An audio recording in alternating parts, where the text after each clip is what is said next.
always thought my wedding day would be the happiest moment of my life. But instead of joy, it turned into chaos I never saw coming. One moment I was smiling in my white dress, and the next, everything exploded. My mother-in-law, with her cold words and fake tears, twisted my husband's mind right in front of me. And then he snapped. He yanked my hair, slapped me across the face, and shoved me so hard. My head slammed into the corner of the table. What happened after that was even more shocking. Hello, my name is Nina Carter, and I'm 28 years old. For as long as I could remember, I had dreamed of this day, my wedding day, believing it would mark the beginning of a joyful new life. The venue was decorated with soft lights, pastel roses, and the gentle sound of violins floating through the air.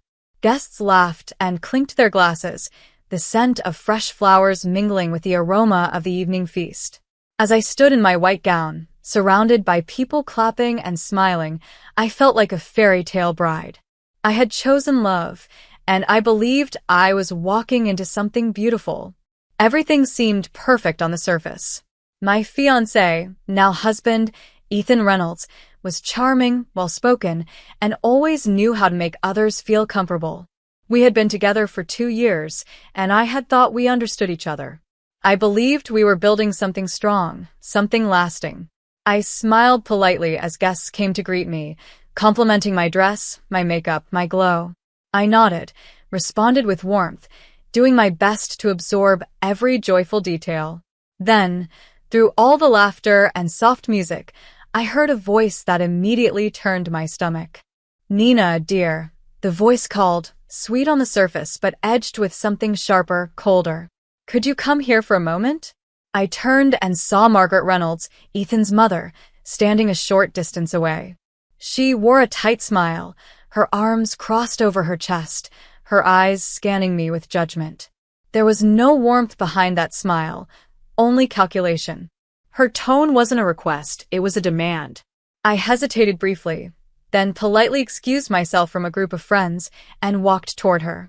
The moment felt strange, but I told myself to stay calm.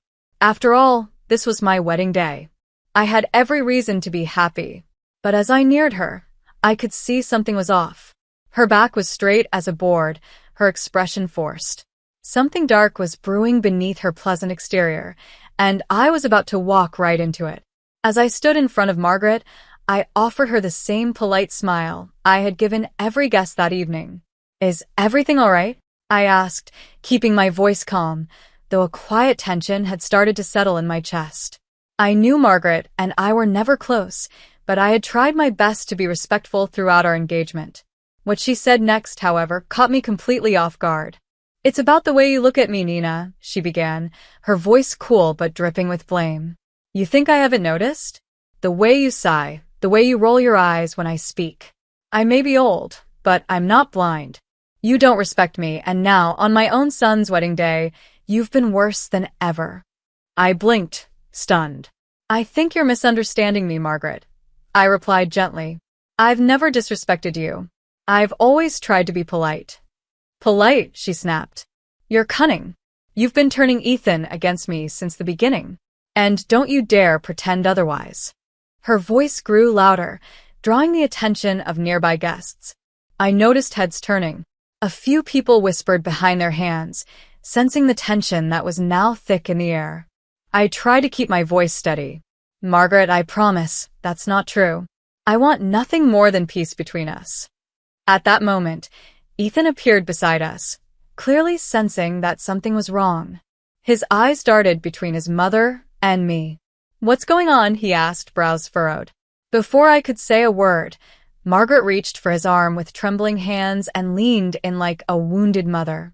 Your wife has been cruel to me, she said, tears welling in her eyes. She talks down to me, treats me like a burden. Even today, of all days, she's been nothing but cold. Ethan's expression shifted instantly, concern turning into disbelief, and then into something harder. Is that true, Nina? He asked, staring straight at me. No, it's not true, I said, heart pounding. I've never treated her with disrespect. She's lying. Margaret interrupted with a dramatic sob. I'm your mother, Ethan. I raised you. Would I lie to you on your wedding day? The moment felt unreal. I was standing in front of the man I had just married, being accused of something I hadn't done, by someone who had never accepted me. And now, all eyes were on us. Ethan's jaw tightened as he stared at me, his breathing shallow and uneven. I could see the storm rising behind his eyes. For a brief second, I still believed he might choose to trust me, to stand by me and defuse this madness. But that hope shattered the moment he muttered, "You've been making a fool of me," under his breath. Before I could step back or even process what he meant, Ethan lunged forward and grabbed a handful of my hair, yanking it back with such force that I stumbled. A sharp cry escaped my mouth as pain shot through my scalp. Gasps erupted across the room. I saw shocked faces frozen mid-toast, a few guests dropping their glasses in horror. Then came the slap. His palm cracked hard across my cheek, the sound echoing through the silent room. My skin stung instantly, and my head snapped to the side. I barely had a moment to register what had happened before Ethan, eyes wild with fury, shoved me violently in front of everyone. My balance gave way, and I went crashing toward a nearby table. The corner of it slammed into the side of my head, and I collapsed to the floor, dazed and bleeding. I could feel warm blood trickling down from my scalp, my vision blurring, and my breath coming in short gasps. The room had gone silent, completely silent, except for the sounds of people gasping, screaming, and shuffling in shock. Someone shouted, "Call 911 now," and I vaguely heard footsteps rushing across the floor. A female voice cried out, "She's bleeding. Oh my God, she's bleeding." Everything around me felt distant, like I was watching it from underwater. My heart pounded, my cheek burned, and pain throbbed in my head. But even worse than all of that was the truth crashing over me. The man I had just married had not only humiliated me, he had attacked me in front of everyone. Within minutes, red and blue lights began flashing outside the venue. The police arrived, accompanied by paramedics. A crowd had gathered, but everyone moved aside as officers entered the hall. Ethan stood frozen, his chest heaving, face pale now that the reality of what he'd done had sunk in. Two officers approached him. "Sir, put your hands where we can see them," one said firmly. Ethan raised his hands slowly. "Wait, I didn't mean," he stammered, but it was too late. "You are under arrest for assault and domestic violence," the officer said as he handcuffed him. "You have the right to remain silent." Margaret tried to intervene. "This is a misunderstanding. She was provoking him," she cried, but the officers ignored her and separated her from Ethan. One of the paramedics knelt beside me, gently checking my wound as another officer asked me questions and took witness statements from guests. As I was lifted onto the stretcher, I could barely speak. But inside, something had shifted. The fairy tale had ended, violently and publicly, but the truth was finally visible to everyone. The ambulance ride felt like a blur, filled with sirens, flashing lights, and the steady voice of a paramedic asking me to stay awake.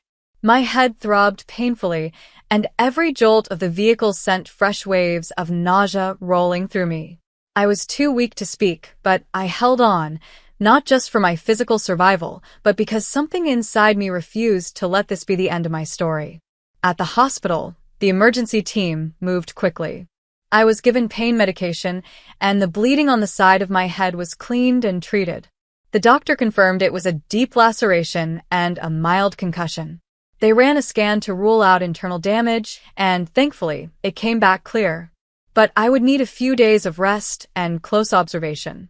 The staff was kind and gentle, though I could see the concern in their eyes as they reviewed my chart labeled domestic assault.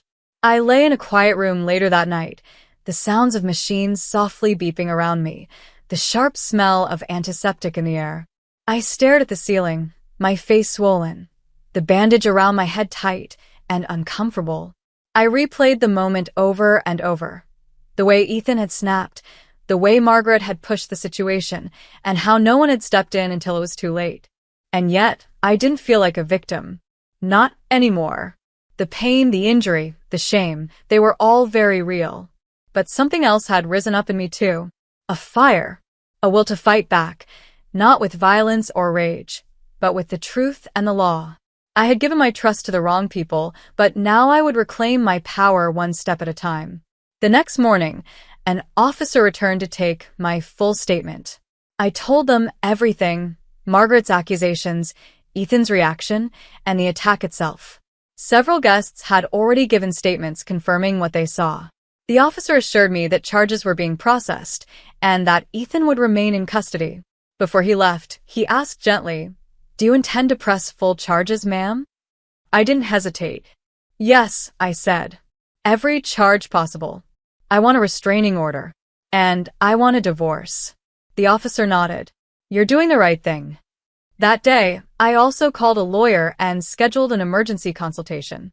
The wound on my head may have been fresh, but so was my decision. I would not go back. I would not be silenced. And I would make sure Ethan and Margaret answered for everything they had done. After I was discharged from the hospital 2 days later, I didn't go back to Ethan's house, or even to the apartment we were meant to move into after the wedding. Instead, I stayed with my childhood friend Rachel, who had rushed to my side the moment she heard what happened. Her presence was a blessing. She didn't press for answers, didn't shower me with pity. She simply sat with me, made tea, and reminded me that I wasn't alone. But I knew kindness wouldn't be enough to protect me, not from Ethan, and certainly not from Margaret. The incident at the wedding had only been the breaking point. Looking back, I saw so many signs: subtle manipulation, emotional pressure, strange financial behavior I had ignored. Now I wanted answers, and I wanted proof. That's when I decided to hire a private investigator named Darren Cole. He came highly recommended for handling sensitive domestic cases, and when I met him in his quiet office on the west side of town, I was struck by his professionalism and focus.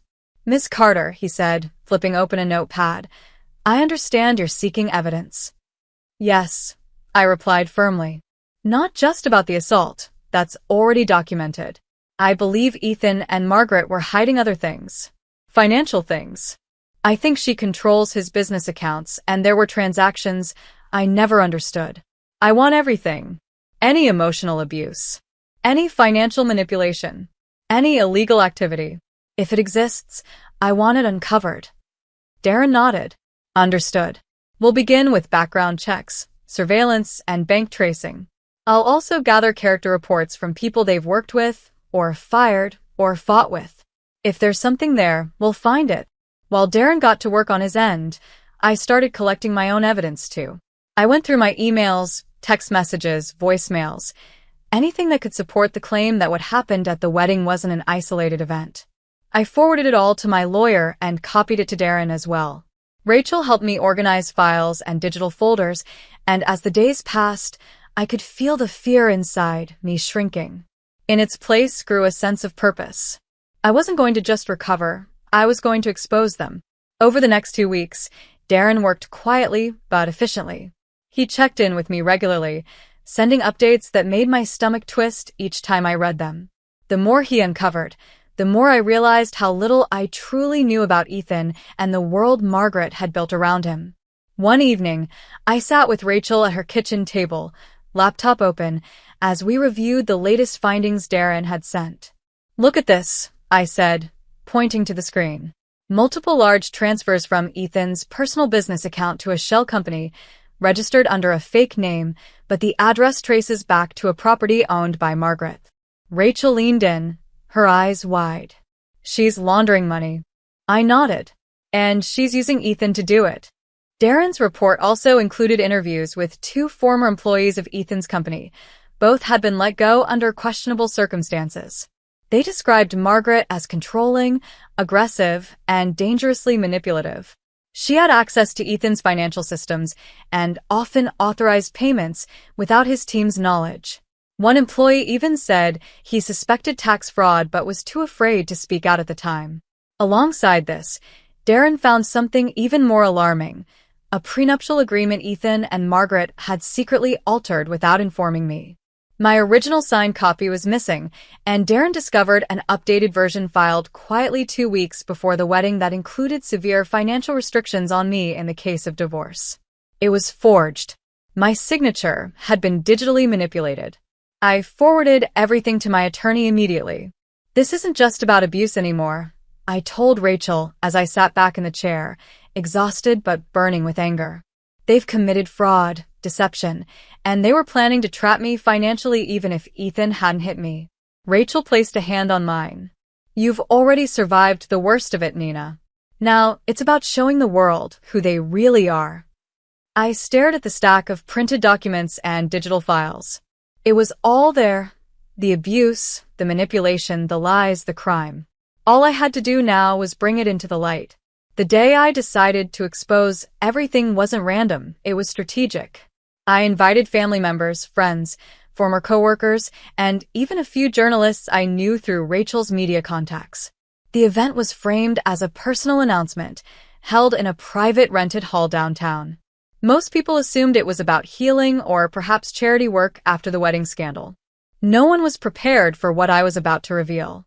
The room was buzzing with curiosity as people took their seats.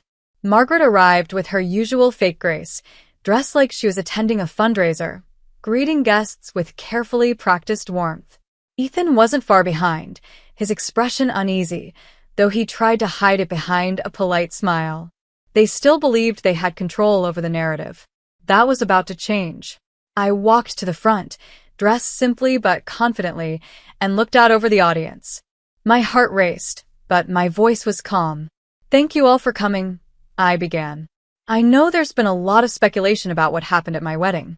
Today, I'm here to share the truth, not just about that day, but about what led up to it and what I discovered afterward. Margaret's smile faltered. I was physically assaulted by Ethan Reynolds on our wedding day. Many of you witnessed it. What you didn't see was the full story. Years of emotional manipulation, hidden financial fraud, and a calculated plan to trap me through forged legal documents. Gasps rippled through the room. I continued. What I'm about to show you is not opinion. It is documented evidence, recorded conversations, text messages, forged contracts, and financial transfers that prove Ethan and Margaret's involvement in illegal activity and abuse. I turned and gave a signal. A large screen behind me lit up, displaying emails and bank transactions. The room fell completely silent. An audio recording began to play. Ethan's voice, mocking and cruel, dismissing me and laughing with Margaret about how she won't see it coming. Then, images of the forged prenuptial agreement appeared, side by side with the authentic one Darren had recovered from my original paperwork. Margaret stood up, her voice shaking. This is slander. You have no right. I have every right. I cut in sharply. And everything you see here has been shared with law enforcement. There are multiple criminal investigations already in motion. Ethan looked like he'd been punched in the gut. The guests were in shock. Some stared at them in disbelief. Others turned away in disgust. This isn't just my story, I concluded.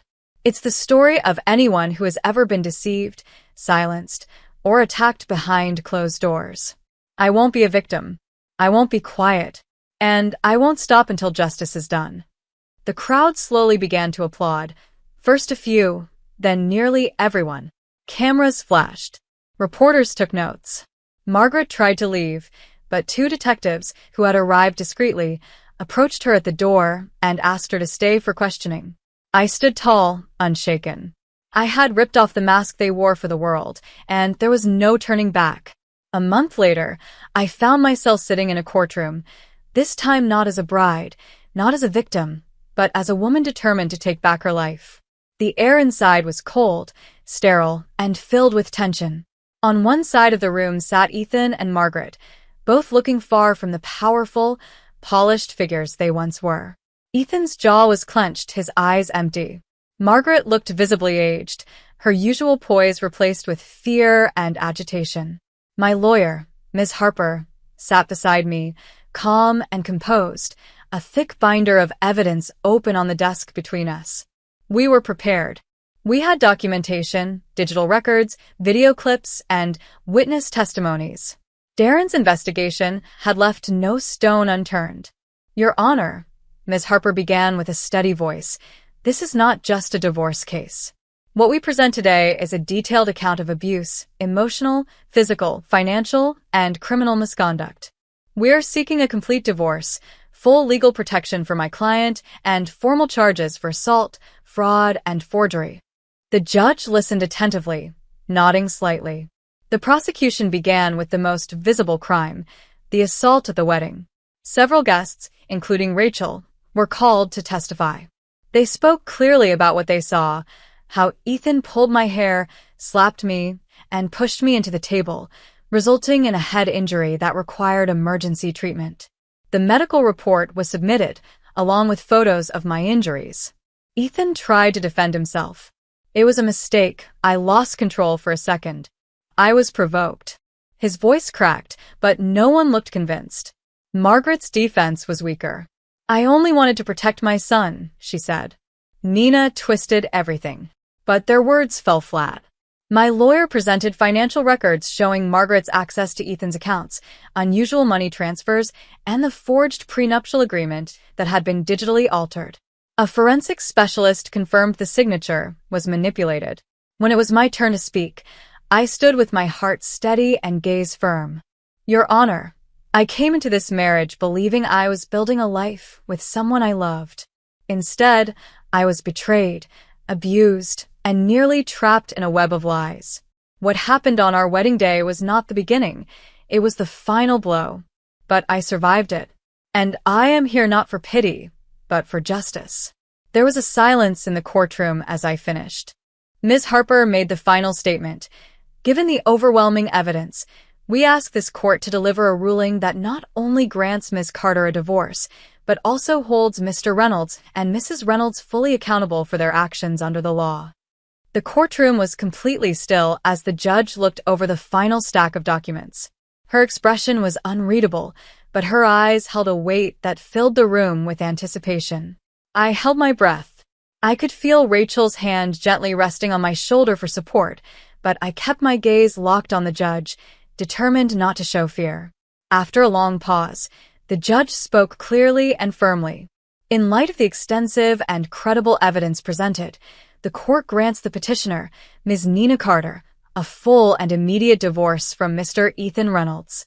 I closed my eyes for a brief second and exhaled. It was done. But she wasn't finished. Furthermore, she continued, this court finds Mr. Reynolds guilty of domestic assault and aggravated battery, supported by medical records and eyewitness testimony. For this, the court sentences Mr. Reynolds to 7 years in state prison, without the possibility of early release. Gasps filled the courtroom. Ethan's head dropped into his hands. The judge then turned her gaze toward Margaret, who had gone pale.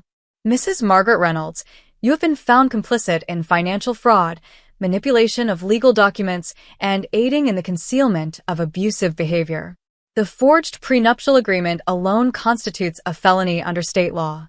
You are hereby sentenced to 5 years in prison for fraud and conspiracy. Margaret let out a muffled cry. It echoed strangely in the silent room, where everyone was now looking at her with a mix of disbelief and disgust. The gavel came down. Court is adjourned. The sound of it was final, like a door slamming shut on a long, painful chapter of my life. As the guards led Ethan and Margaret out of the courtroom in handcuffs, I stood silently. I didn't gloat. I didn't cry. I simply stood tall, knowing I had done what I needed to do, not just for myself, but for every woman who had ever been silenced, every person who had ever been manipulated, abused, and made to feel small. I had taken back my voice. And this time, no one could take it from me. Weeks passed after the trial, and with every passing day, the weight that had once pressed on my chest began to lift. The headlines faded, the public attention slowly shifted, and for the first time in a long while, I could breathe without fear. I wasn't just free on paper. I was free in spirit. I moved out of the city and found a quiet home nestled in the hills just outside a small town called Edenbrook. The house wasn't large or luxurious, but it was mine. It had a wraparound porch, a garden that needed work, and a view of the mountains that turned golden every evening. I spent my mornings with a warm cup of tea, watching the sun rise in peace. There was no shouting, no tension, No walking on eggshells, just birdsong and wind through the trees. Rachel stayed in touch, visiting often and reminding me of how far I'd come. Sometimes we'd sit for hours, talking about everything and nothing. She never treated me like a victim, only like a woman who had fought hard and won. Her friendship had been my lifeline during the darkest moments, and I would never forget that. I started writing again. Just small journal entries at first, then essays, then articles. One of them, about surviving emotional and physical abuse, was picked up by a local women's magazine. The response was overwhelming. Messages poured in from readers who had felt seen, heard, and inspired. I realized that telling my story wasn't just healing, it was powerful. People still ask me sometimes, "How did you get through all of it?" And my answer was always the same: by refusing to let them define me. What Ethan and Margaret did was cruel, calculated, and damaging. But they didn't break me. They revealed who they were, and in the process, I discovered who I truly am: stronger, wiser, and more fearless than I ever imagined. As the sun set over Edenbrook one evening, painting the sky in shades of orange and lavender, I stood on my porch and smiled. The woman I once was, the hopeful bride in the white gown, she was gone. In her place stood someone braver. Someone who fought back. Someone who won. This was not the end of my story. It was the beginning. Thank you so much for listening to my story. If my journey inspired you, or if you know someone who needs the strength to stand up for themselves, please don't forget to like this video. It truly helps share these stories with others who need them. I'd love to hear your thoughts, your experiences, or your support in the comment section below. Every voice matters. And if you want to hear more powerful stories like mine, real, raw, and filled with truth, make sure to subscribe to this channel. Your support allows more voices to rise and more stories to be told. Until next time, stay strong, stay kind, and never be afraid to speak your truth.